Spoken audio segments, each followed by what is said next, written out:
Welcome back. Today we are tackling a classic coding problem called next smaller element.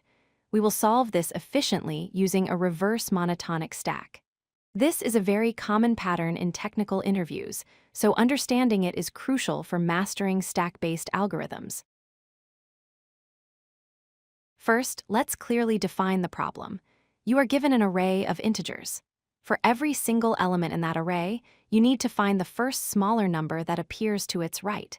If there is no smaller number to the right, you return -1 for that position. Let's look at an example to verify our understanding. Consider the input array 4, 8, 5, 2, and 25. For the number 4, the first smaller number to its right is 2. For 8, the next smaller is 5. For 5, it is 2. However, for 2, there is no smaller number to its right, so we get -1. The same applies to 25. The most intuitive way to solve this is using a brute force approach. We can use two nested loops. The outer loop picks an element, and the inner loop scans everything to its right until it finds a smaller value. While this works, it has a time complexity of O of n squared, which is too slow for large inputs. To optimize this, we use a monotonic stack. A monotonic stack is simply a stack data structure where we enforce a specific order on the elements. For this problem, we will maintain an increasing order. This allows us to efficiently find the next smaller element without rescanning the array repeatedly. Here is our strategy. We will iterate through the array backwards, from right to left. Why? Because the answer for any element depends on what is to its right. By going backwards, we process the potential candidates first.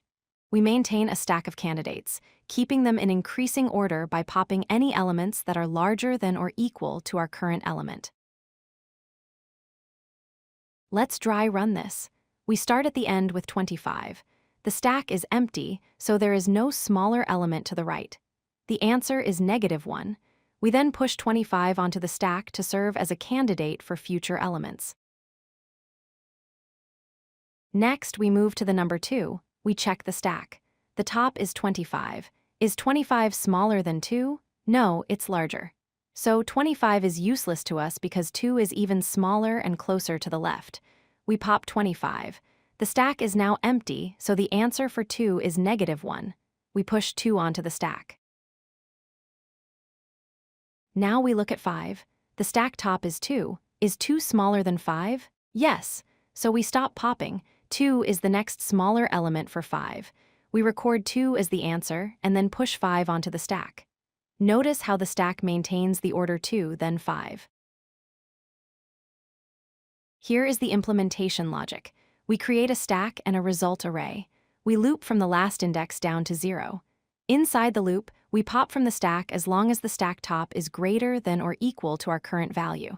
If the stack becomes empty, the result is -1. Otherwise, the result is the stack top. Finally, we push the current element. This solution is very efficient.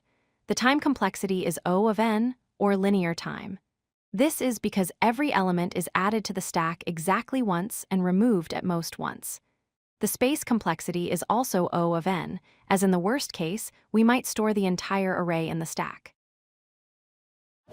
If you like this video, hit that like button and don't forget to subscribe.